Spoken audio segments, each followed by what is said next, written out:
नमस्कार साथियों, मैं आपका दोस्त होस्ट रामजी पांडे। आज हम आप लोगों से यूपी टेट के संस्कृत पेपर के बारे में चर्चा करेंगे जो 1 से 5 के लिए परीक्षा होती है।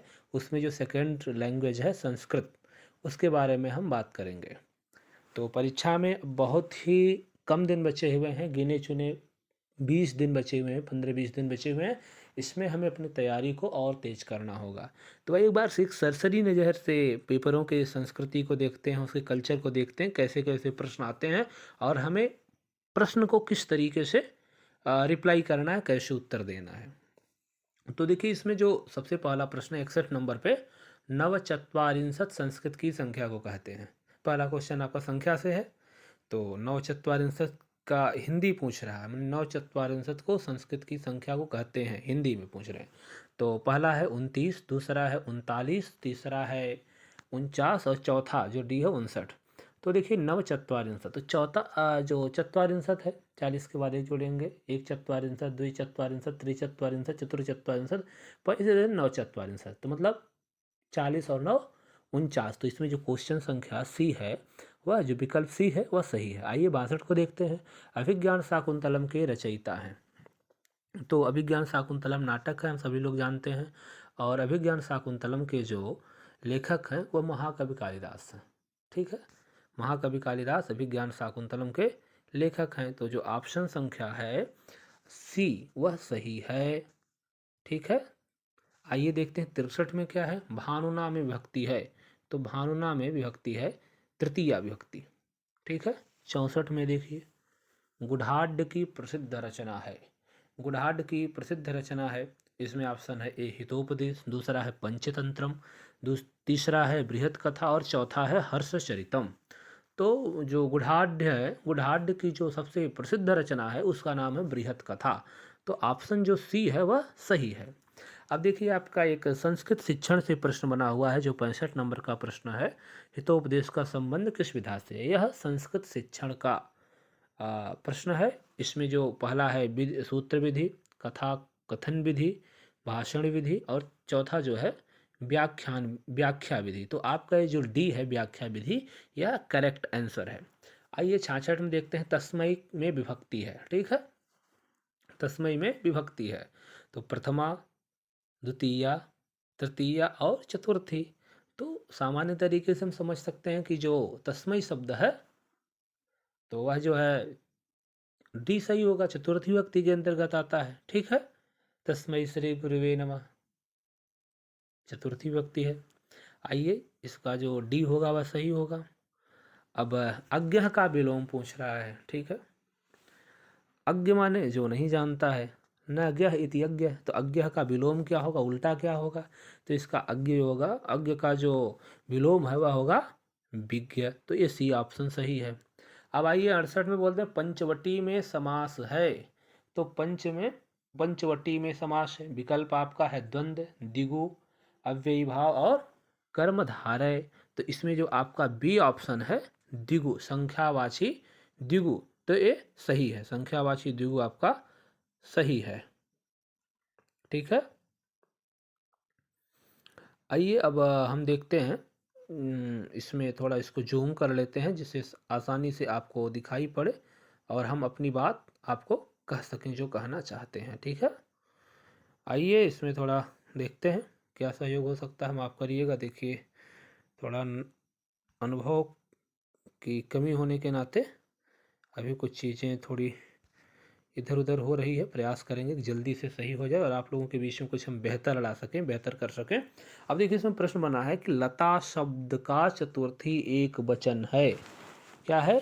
दीर्घ अकारांत स्त्रीलिंग है। ठीक है, लता शब्द, इसका चतुर्थी क्या बनेगा? इसका चतुर्थी बनेगा लतायई। ठीक है, इसका चतुर्थी बनेगा लतायई। फिर 70 का क्वेश्चन है, अभिज्ञान शाकुंतलम की मुख्य नायिका है। तो सामान्य है, दुष्यंत उसका नायक है और शकुंतला उसकी जो है नायिका है। तो मुख्य नायक हो जाएगा दुष्यंत, तो मुख्य नायिका हो जाएगी शकुंतला। तो ऑप्शन बी इसका सही है। ऑप्शन बी सही है। ठीक है, प्रियंवदा आप लोग मत समझिएगा, यही शकुंतला सही है। ठीक है, क्या सही है? शकुंतला। 71 देखिए, भाषण शिक्षण में दृश्य श्रव्य साधनों के उपयोग का प्रयोजन है। ए है बालकों के कार्य को सरल बनाना। बी है बालकों को नवीन उपकरणों का ज्ञान कराना। सी है बालकों को कक्षा में बिठाए रखना। डी है बालकों की विभिन्न इंद्रियों को क्रियाशील बनाए रखना। तो देखिए इसमें सामान्य तरीके से क्या है कि जो ये दृश्य श्रव्य साधनों का उपयोग किया जाता है शिक्षण में, विशेषकर भाषा शिक्षण में, तो उसका मुख्य उद्देश्य है कि जो छात्र हमारे सामने बैठा हुआ है उसका ध्यान हमारे तरफ रहे और जो उसकी इंद्रियां हैं वो आँख के द्वारा, कान के द्वारा हमको देखता रहे, हमारी बातों को सुनता रहे। तो इसमें जो 71 का डी ऑप्शन है वह सही है, इसलिए 71 का हो जाएगा डी। आइए 72 को देखते हैं। संस्कृत में भविष्यत काल के लिए किस लकार का प्रयोग किया जाता है? ठीक है, प्रश्न संख्या 72 को देखिए, पूछ रहा है कि जो संस्कृत भाषा में भविष्यत काल के लिए किस लकार का प्रयोग किया जाता है। तो संस्कृत भाषा में भविष्यत काल के लिए लट लकार का प्रयोग होता है। क्यों? क्योंकि लट लकार जो है यह वर्तमान काल के लिए, लोट लकार अज्ञा के लिए, और जो डी है वो लंग लकार भूतकाल के लिए प्रयुक्त होता है। अब देखिए एक और क्वेश्चन है, उसको आप ध्यान से देखिए।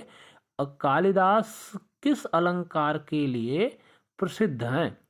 तो कहा ही गया सामान्य युक्ति है। इसमें उत्तर ऑप्शन देख लेते हैं एक बार। ऑप्शन है ए अनुप्रास, बी है उत्प्रेक्षा, सी है उपमा और डी है रूपक। तो एक बहुत अच्छी उक्ति है। उपमा कालिदासस्य भारवे अर्थ गौरवम दंडिनः पदलालित्यम माघे संति त्रयो गुणाः। तो उपमा जो है वह कालिदास को प्रिय है, उनका सबसे प्रसिद्ध अलंकार है। तो आपका सी ऑप्शन सही है। आइए 74 को देखते हैं। संस्कृत दिवस मनाया जाता है। प्रश्न का अभिप्राय है कि संस्कृत दिवस कब मनाया जाता है।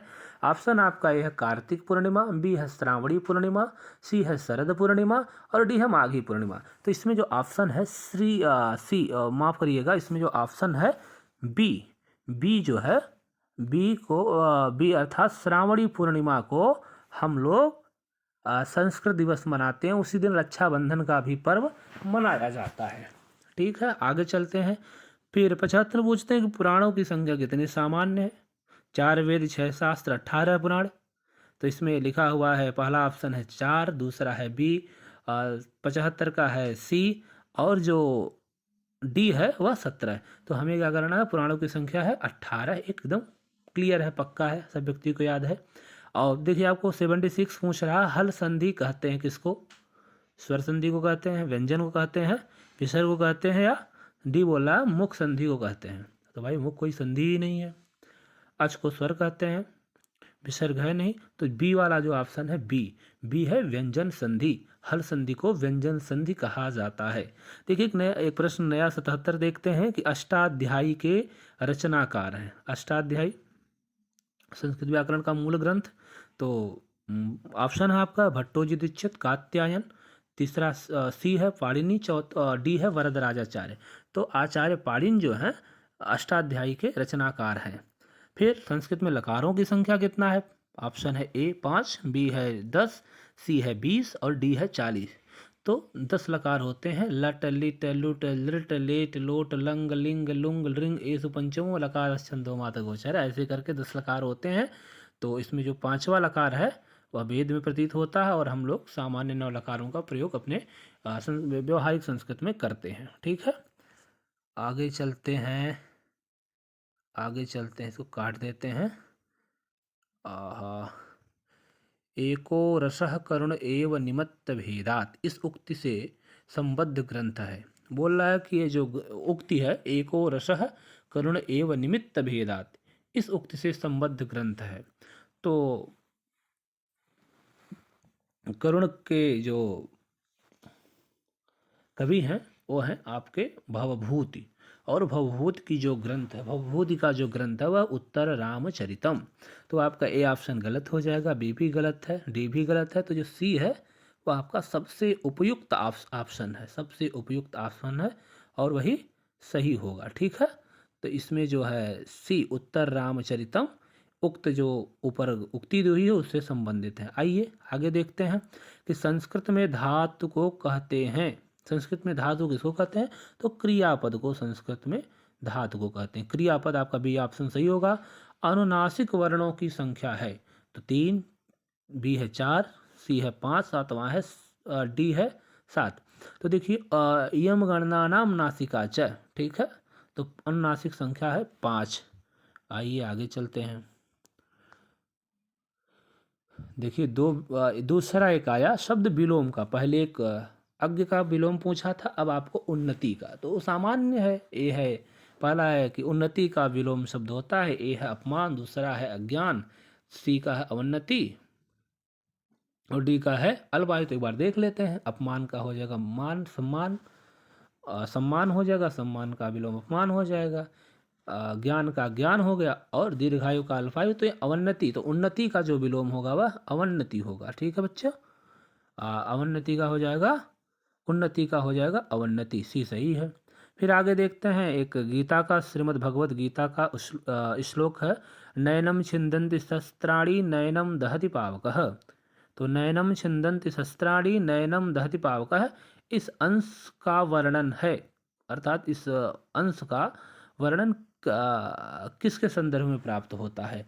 ऑप्शन ए है आत्मा, बी है परमात्मा, सी है शरीर और डी है इसमें से किसी का नहीं। तो आत्मा के बारे में कहा गया है कि भैया जो आत्मा है इसको शस्त्र जो है छेद नहीं सकता है, जो पावक अर्थात अग्नि है वह जला नहीं सकती है, ऐसे इसके बारे में चर्चा। तो आत्मा के बारे में चर्चा किया गया है। देखिए 84 का हम देखते हैं प्रश्न हमारा है कि चंद्रशेखर में समास है।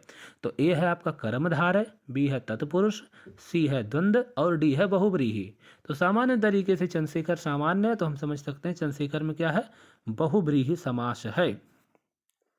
फिर हमारे पास ऑप्शन आया विकल्प, सॉरी माफ करिएगा, प्रश्न है यदा यदा ही धर्मस्य ग्लानिर्भवति भारत, उक्त अंश का वक्ता है।